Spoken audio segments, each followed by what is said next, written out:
그리스도께서 정말 하나님과 동등 본체이신데 인간의 몸을 입고 이 땅에 오신 것은 어느 날 갑자기 우연하게 이루어진 것이 아닙니다. 수천 년 동안 여러 선지자들을 통해서 예언하신 대로 약속하신 그대로 이 땅에 인간의 몸을 입고 오신 것입니다. 자, 처녀가 잉태하여 아들을 낳으리라.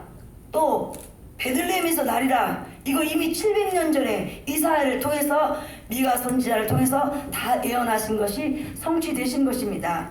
그리고 성령으로 잉태되셨기 때문에 예수의 탄생을 성탄이라고 말합니다. 그런데 여러분, 우리 지금 다 온 인류가 공통적으로 쓰고 있는 게 있습니다. 뭐 쓰고 있어요? 우리 다 지금 마스크 쓰고 있죠?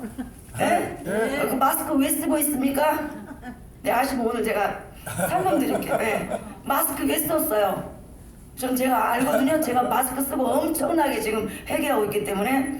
자, 예수님 탄생 전에 수태고지가 2번 있었습니다. 그죠? 세례 요한의 수태고지가 있었고 예수에 대한 수태고지가 있었습니다. 그런데 이 수태고지를 받았던 사람들의 태도는 너무 달랐어요. 자, 처음에 세례 요한의 수태고지를 받았던 그 아버지 직분이 뭡니까? 여러분, 사가랴 그분 세례 요한의 아버지 직분이 뭐예요?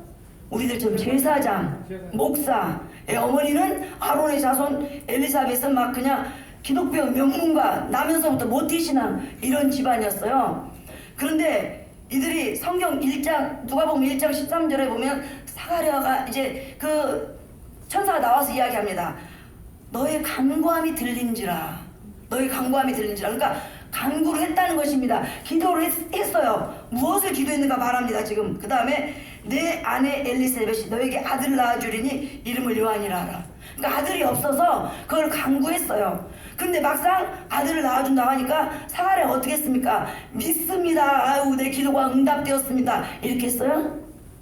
어떻게 했어요? 사가랴가 믿지 못했어요. 믿지 못해가지고 벙어리가 됐어요. 목사가 네 부인한테 아들을 낳아줄 거야 하는데 못 믿어가지고 벙어리가 됐거든요. 그런데 마리아 평신도입니다. 평신도는 너에게 아들을 낳아줄 거라 했을 때 물론 처음엔 놀랍니다. 근데 믿거든요. 그런데 이 둘의 그 차이가 있습니다. 그러니까 사가랴는 믿지 못해서 벙어리가 됐어요. 그래서 지금 우리가 쓰고 있는 게 전 인류가 쓰고 있는 거 이건 뭐냐? 나는 불신앙자입니다.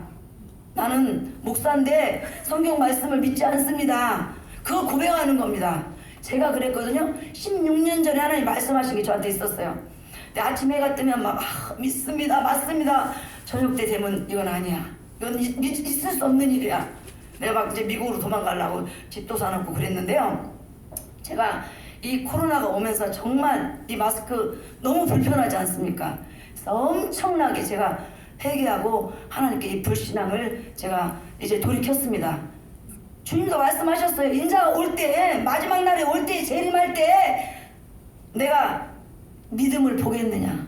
믿음을 굉장히 강조하셨잖아요. 예, 그리고 하나님 기뻐하시는 사람이 어떤 사람입니까?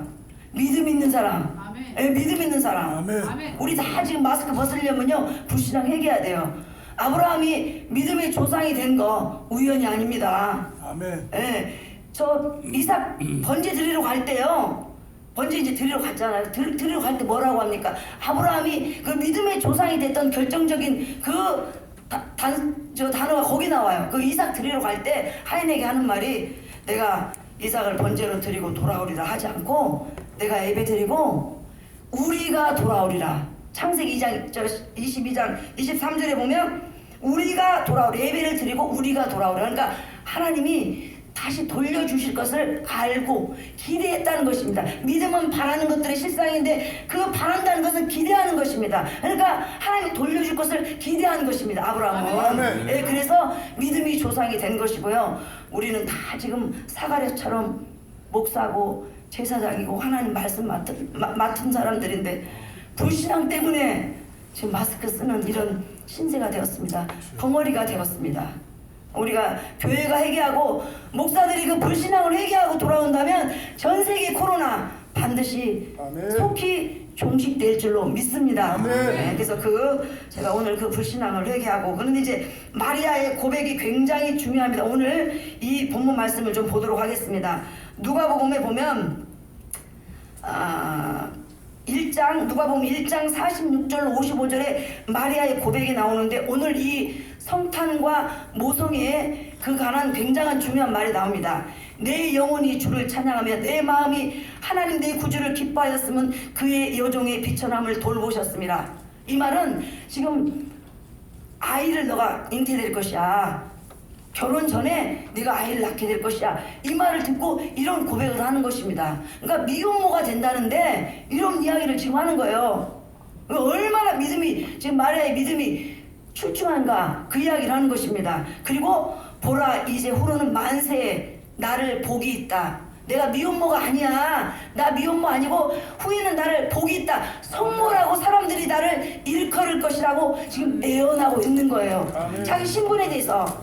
그러니까 제가 체험을 해보니까 성령 세례는, 성령 충만을 받을 때는 하나님을 알게 되고 구원의 확신을 받게 됩니다. 왜냐하면 성령으로 말미암지 않고는 예수를 주라 신할 수 없다고 그랬습니다. 그래서 이제 성령 세례는 하나님을 알게 되는 것이고, 기름 부음 체험을 하는 것은 나의 신분에 대해서 알게 됩니다. 그래서 이미 이 마리아는 성령 그 천사가 전해줄 때, 아이의 그 잉태를 전해줄 때 이미 성령 충만을 받았고 동시에 기름 부음을 함께 받은 것입니다. 아멘. 그래서 마이크 좀 내리시오.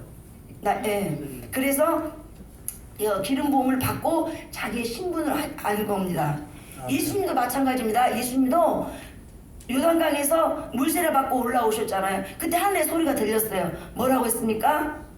이는데 사랑하는 아들이요 독생자요 내 기뻐하는 자라. 예수님의 그 신분에 대해서 알려주신 겁니다. 그때 기름 부음이 온 것입니다. 아멘. 그래서 우린 다 이제 성령 세례 받아서 예수 그리스도 구주로 영접하고 하나님의 자녀가 됐고 또 목사가 됐고 직분자가 되었는데, 앞으로 내가 할 일이 무엇인지, 내가 어떻게 하나님 앞에 쓰임받을지, 그거에 대해서 이제 2차적인 것을 알아야 된다는 것입니다. 그래서 이 성령 세례와 기름 부음은 조금 차이가 있습니다, 성경적으로. 그래서 여러분 다 성령 세례뿐만 아니라 기름 부음을 체험을 받으셔서 이렇게 평신도인데도 막 예언해요, 막 자기 신분에 대해서. 그리고 아까 말씀을 하셨는데 이제 우리가 진보나 보수에 대해서